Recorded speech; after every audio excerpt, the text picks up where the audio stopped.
In the quiet suburbs of Laurel Ridge, Alex Harper stood in the midday sun, sparks flying from his welding torch as he secured a heavy-duty lock on his property gate.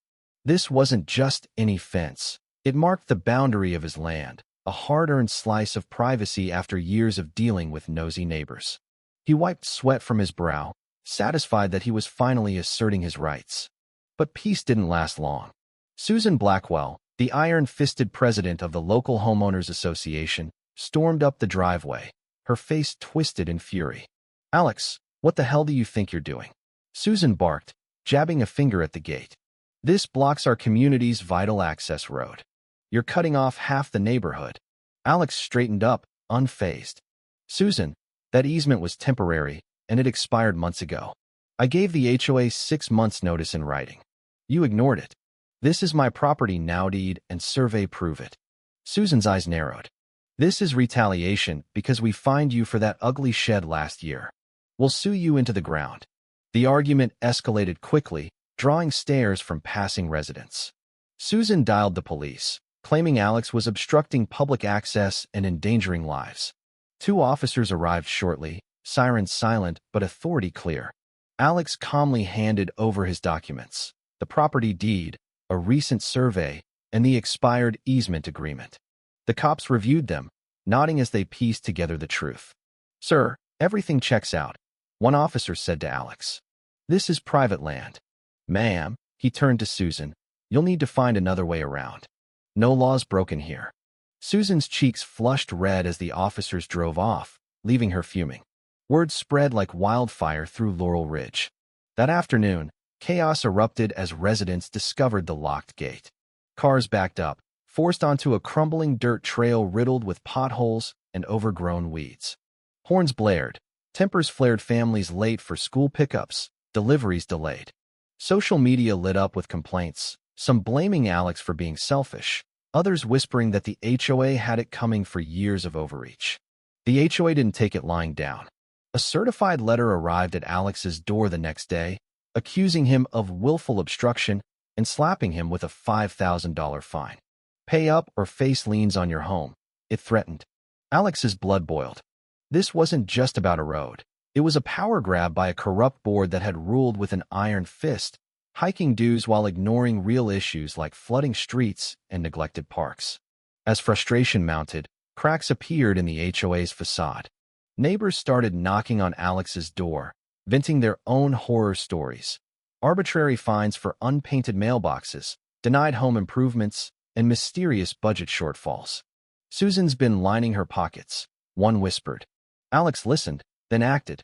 He began collecting signatures for a petition to overhaul the board, amassing emails, receipts, and even an audio recording from a heated meeting where Susan bragged about adjusting documents to keep control.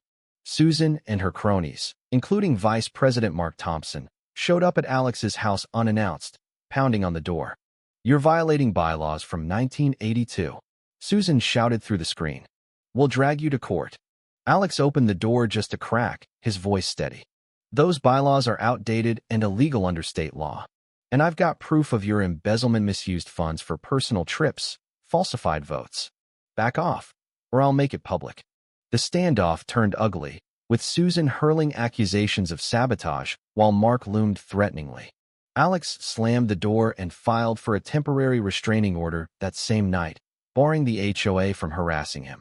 Whispers of scandal rippled through the community. Some residents defended Susan as a strong leader, keeping property values high. Others called her a tyrant, sparking heated debates at backyard barbecues and online forums. Was Alex a hero fighting corruption, or a troublemaker tearing the neighborhood apart? Things boiled over when Alex submitted his evidence to the authorities. Detective Reyes from the White Collar Crimes Unit took the case, poring over ledgers that revealed thousands in misappropriated dues funneled into Susan's consulting fees and Mark's home renovations. Hidden emails surfaced, showing bribery attempts to silence dissenters. The detective's probe uncovered forged easement extensions and padded contracts with Susan's relatives. The climax hit at a packed county hearing, the air thick with tension. Residents crammed into the hall, some waving signs supporting dissolution, others loyal to the old guard.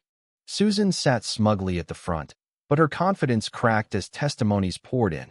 A widow fined for her dying husband's unkempt lawn, a family evicted over disputed fees.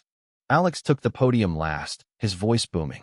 This isn't about my gay tights, about theft, lies, and abuse of power. We've got proof, altered documents, stolen money. How many more families will suffer before we end this? The room erupted in applause and boos, fists pounding tables. Susan leaped up, screaming, "Lies. He's destroying our community." But the evidence was damning. The vote came swiftly, 87-12 in favor of dissolving the HOA. Cheers drowned out Susan's protests as the board's reign crumbled. In the aftermath, legal hammers fell hard. Susan and Mark were charged with fraud, theft by deception, and document falsification. Raids uncovered more dirt: secret bank accounts, coerced signatures. Mark cracked first, pleading guilty in exchange for a lighter sentence, turning state's evidence against Susan. She fought tooth and nail in court, portraying herself as a victim of Alex's vendetta, but the jury wasn't buying it. Her conviction sent shockwave. Supporters cried foul, claiming overzealous prosecution, while critics hailed it as justice long overdue. Laurel Ridge began to heal under a temporary advisory council, emphasizing transparency with open meetings and resident votes on budgets. No more secret fines, dues dropped, and funds went to real fixes like repaving roads. The county stepped in, approving a new permanent access route that skirted Alex's land entirely, funded by reclaimed HOA assets. The neighborhood transformed into a vibrant haven.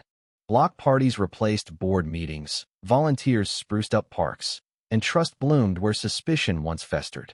Yet debates lingered. Had dissolving the HOA gone too far? Some missed the order it provided, arguing it prevented slumlord neglect, while others celebrated the freedom from micromanagement. For Alex, closure came quietly. He upgraded his gate with reinforced steel, planted a row of towering cypress trees for added seclusion, and even received a plaque from grateful neighbors, defender of rights. As he sipped coffee on his porch one crisp morning, watching kids play freely on the new road, he reflected on the storm he'd weathered. He'd stood his ground not just for himself, but for a fairer community, one where power served people, not crushed them. In the end, the old gate stood slightly ajar, a rusty symbol of battles won, while the young trees whispered of new beginnings. But in Laurel Ridge, the scars of division reminded everyone. Unity was fragile, and one man's stand could redefine it all.